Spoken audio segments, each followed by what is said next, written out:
Jesus says, "Forgive your enemies."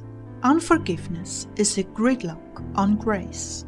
October 6th, 2015. Words from Jesus to Sister Clare, spoken by Jackie.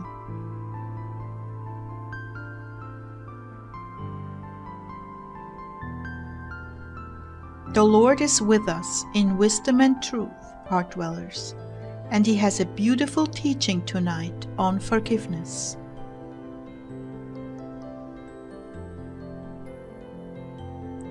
Well, I need to take a moment here and give you a little background on this message. We have a group of people, I guess several channels, who don't like what the Lord is teaching through this channel, and have made it a point to preach against us. I'm just amazed by that. I find it both amusing and flattering that they'd go through so much trouble, effort and time just to shut the wellspring you have opened. Don't they have a life? Jesus began, "Oh yes, they have a life, defending me. You must love them, Lord." "Oh, I do, with all I have to give."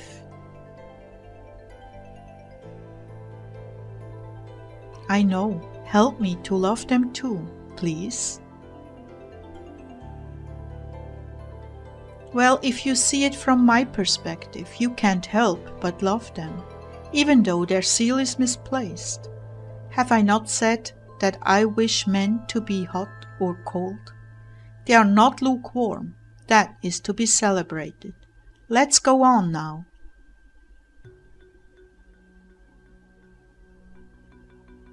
What do you want to talk about, Lord?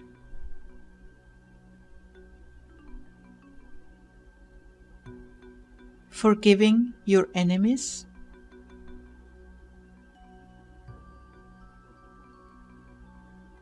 I didn't want to talk about that, so I asked Ezekiel, "Honey, would you please make sure this is the Lord?"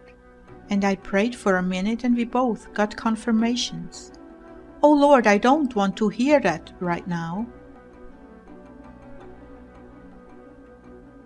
That is why you must. You need to be reminded.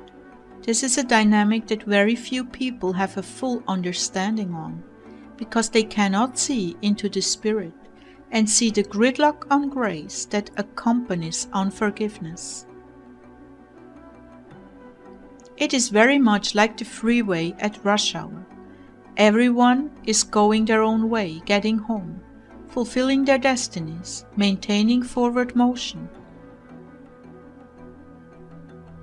Then there is a 2 or 3 car pile-up, and everything comes to a stop. Everyone is held up, not just those involved in the accident. That is what people do not see or understand. However, when you are in the Spirit, you can see how far-reaching the shackles of unforgiveness are. Believe it or not, it continues on down through generations.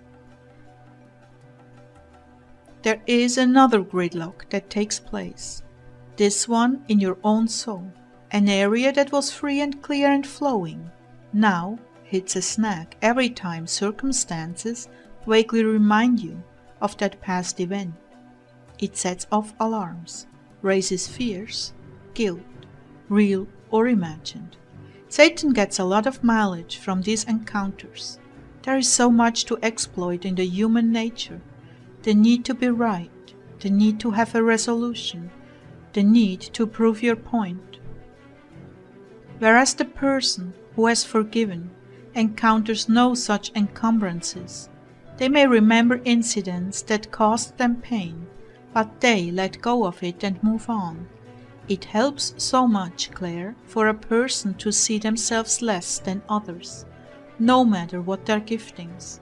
In fact, the more gifts they have, the more necessity for seeing their littleness.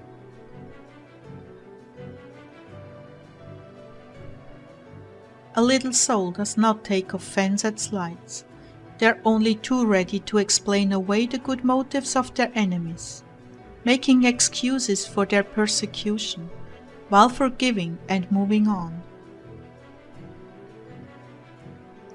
They also understand that I allow and I use everything that happens as a tool to perfect you.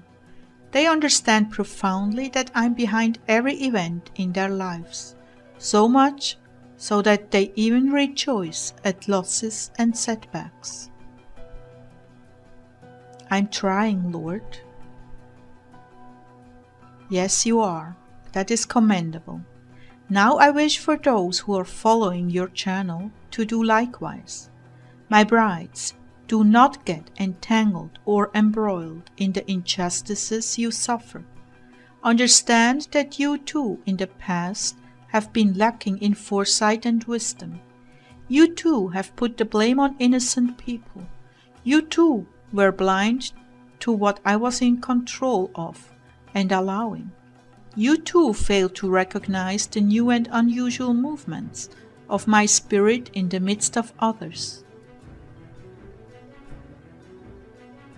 It is a sign of remarkable and godly maturity to stand back and simply observe without becoming embroiled. Pray for your persecutors. Pray deeply and from the heart.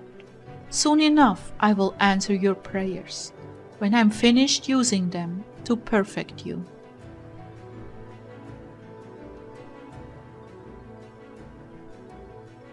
That reminds me of the story of Graham Cook, Lord. May I share it? Briefly, my love, go ahead.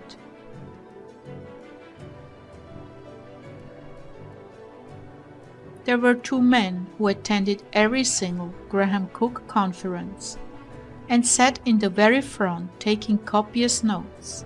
Later they smeared him on the internet, finding fault with the way he quoted scripture, the way he preached, the relationship he had with God.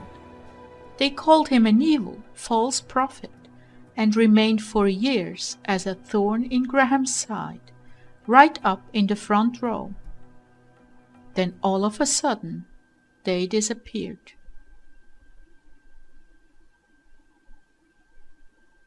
Graham had either a dream or a vision. The Lord brought him into a sculptor's studio and showed him a magnificent statue of a man. Jesus said to him, "Would you like to meet the sculptors?" Graham replied that he would be honored. The two men who had been heckling him all those years stepped out from behind a curtain. Jesus said to Graham, "They are the sculptures, and this is a carving of you."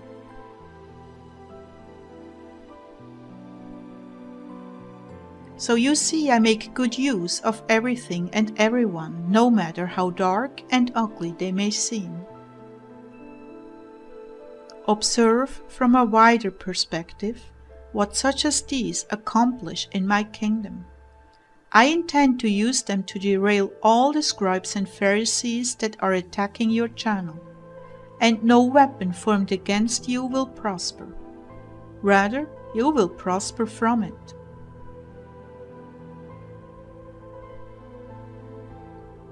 This is the heritage of those who are willing to forsake the mausoleums of religion and cultivate a relationship with me, based on the real experience of the scriptures coming to life in ways not seen before. This is a revival that is overturning urns and ashes and bringing to life the dry bones, left behind as a testimony to Satan's victories in my church. I am doing a new thing. It is springing forth, and all those who diligently seek me, willing to set aside their favorite doctrines that held them in bondage, are coming to life and experiencing the glories of heaven here and now. My kingdom is coming. My will is being done. Rejoice, inhabitants of earth. I'm restoring life in me, And no thing, no weapon, no lie, and no one can stop it. Go forth now, my precious family, and forgive. Be set free from all rancor. Pray sincerely and from the heart for those who are in bondage. I tell you the truth, someday they will thank you.